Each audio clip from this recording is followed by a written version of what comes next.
Hello, everybody. This is Jason back with you. Going to talk to you a little more about runs. This has been a popular subject and improvisation. I did a video on how to think like a jazz musician. And one of the things I must tell you, you're never going to learn how to improv by listening to gospel. And what I mean by that, you're not, all the stuff that people like is jazzy stuff.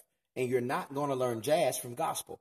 The best gospel players are listening to jazz and importing it over to gospel. So you have to spend some time to really study jazz. Now, let me give you an example because somebody asked me, how do you get the patterns and how they're doing it? From the gospel perspective, let's say I do just a couple of chords. All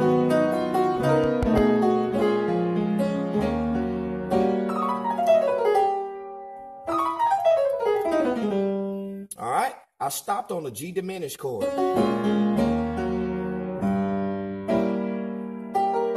Notice the four notes of the G diminished chord. And remember, diminished is nothing but repeating minor thirds. In G, minor third is B flat. In B flat, minor third, C sharp, minor third is E. All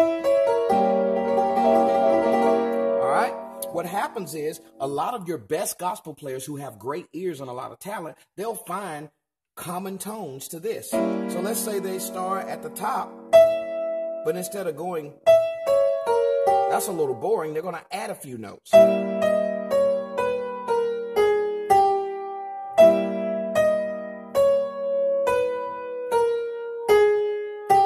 those of you who know your theory, I don't have to tell you, you know that a lot of the added notes come from the full diminished scale. So when they take that motif, now it sounds fancy. Oh my God. And people are like, oh, what did he just do? And you're doing nothing but repeating a pattern.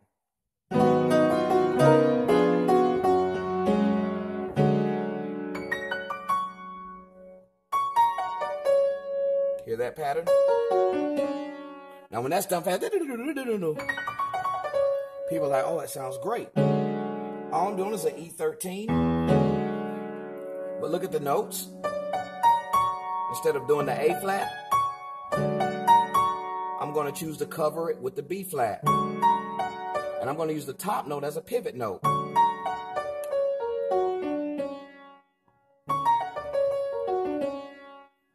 That's basically what's happening in gospel.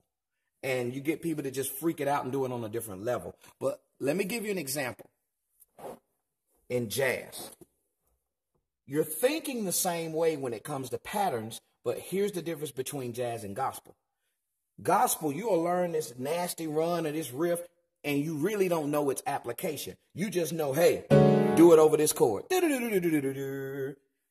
In jazz, you're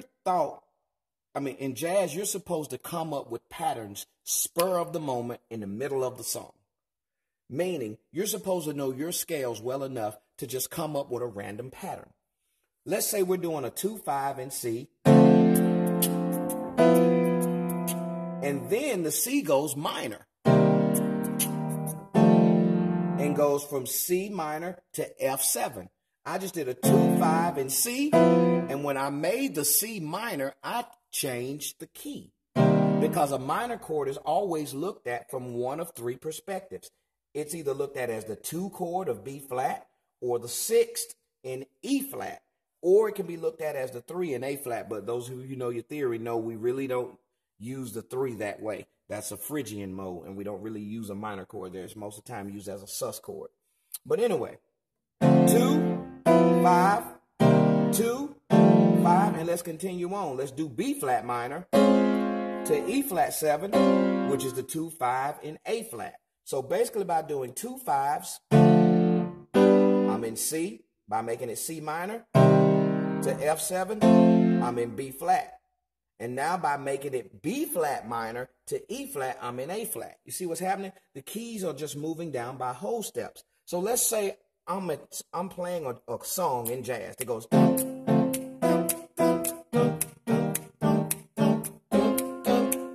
ends on A flat. And a lot of jazz is written that way, where every other couple of measures, the key changes. Now, let's say I come up with a motif that says 5, 1, 3, 1, 2 of the scale. So The first set of chords are a 2, 5, and C. So I'm going to create a motif. Let's pretend I'm doing this spur of the moment.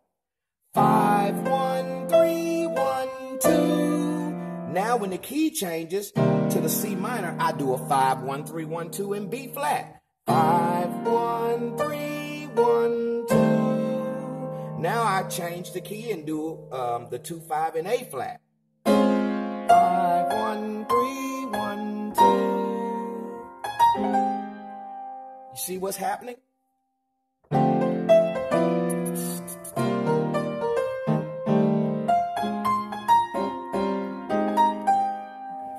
Now, imagine that on crack, coming up with random patterns. 7, 3, 3, 2, 5. 5, 1, 3, 1, 2. Always analyzing a chord by a scale that it's related to. That's how jazz players play in real life. We don't have these memorized patterns. You can do that now. Don't take me wrong, but the beauty of jazz is to know your scales well enough so that every time you play that song, you're doing a different type of run over it. Now, let me give you an example when it comes to memorizing patterns. People like Charlie Parker, they were. So let's look at the Charlie Parker run. It's a 2, 5, 1, 6 in B flat.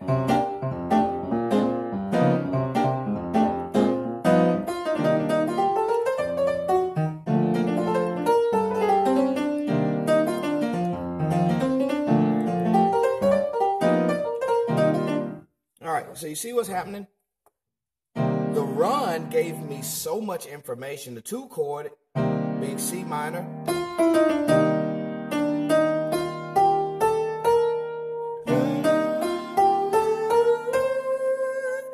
It's running notes from the B flat scale.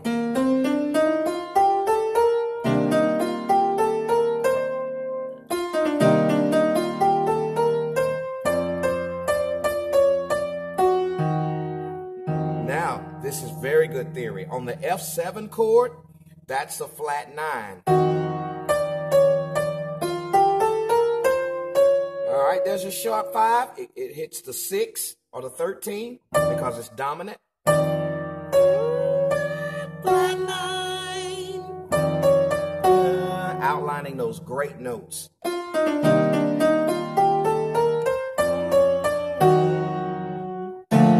Next chord is B flat major 7. He hits the 1, and that's just an arpeggio of the 1, 3, 5, and then we have the major 7 there, and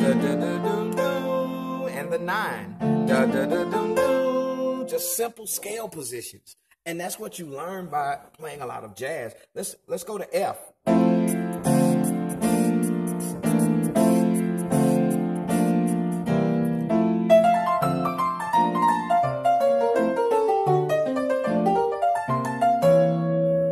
Another great Charlie Parker run.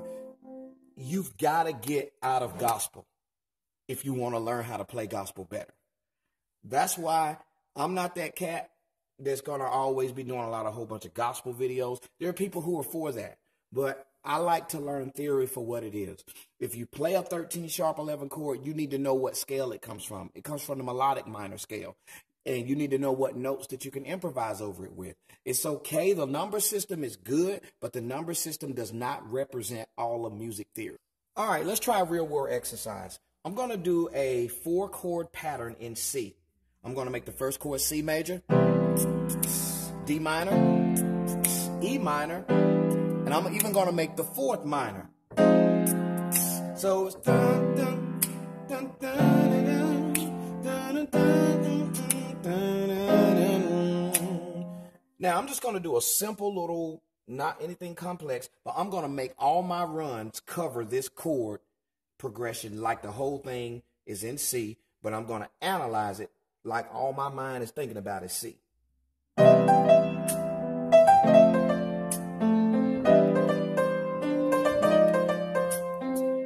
no matter how fancy I make it,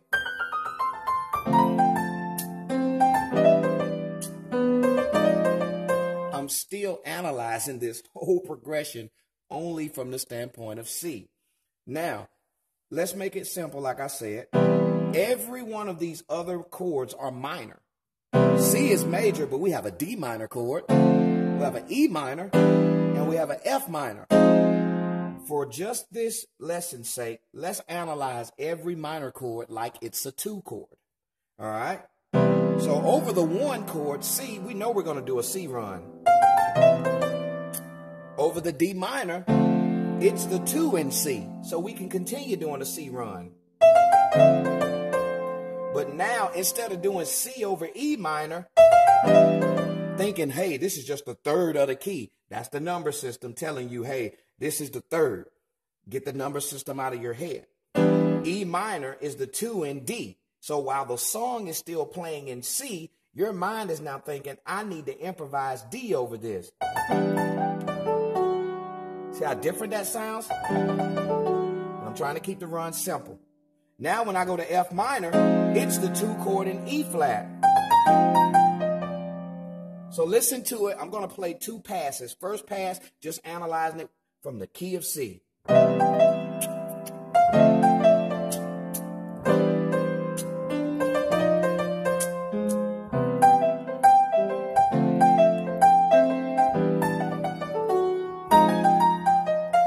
See how exotic that sounded? Because now you're not playing this whole progression on your right hand thinking C, C, C, C. You got to get away from that. Now, if you want to explode, now you use all of these other different ways of improvising over it. Now, when I went to that E, I could treat it as the 6 of G. When I went to that F, I could play an A flat over it. Listen to it slowly. Now when I play the D minor, I'm just going to play a D. When I play the E minor, I'm going to play an E triad from the key it comes from. Now when I play the F minor, I'm going to play the triad of the key it comes from. Now this time I'm going to play it from the perspective of a 6 chord. E is the 6 of G. F is the 6 of A flat. This theory also gives you nasty chord combinations and places to improvise from. You got to get yourself out of thinking, hey, the progression's in C, so I need to do C runs. Your runs will always sound common by thinking that way. All right, let's recap on this. So we just had 4 chords in C.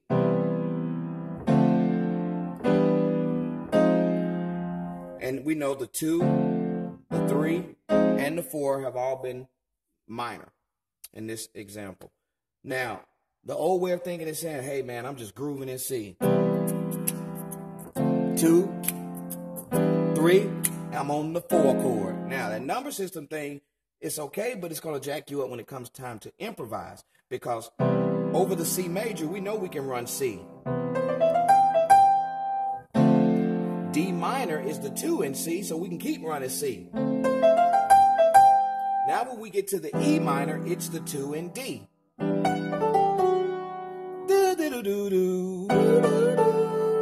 I'm analyzing it using the D scale. Now, when we play F minor, it's the 2 of E flat. I just use notes from the E flat scale to improvise over it. That is just the basic way for you to start getting outside. Now, when you hear people play in C and they walk it up, in church, you used to hear them walk up over that 3, and you used to hear them running still from C. But when they walk it up,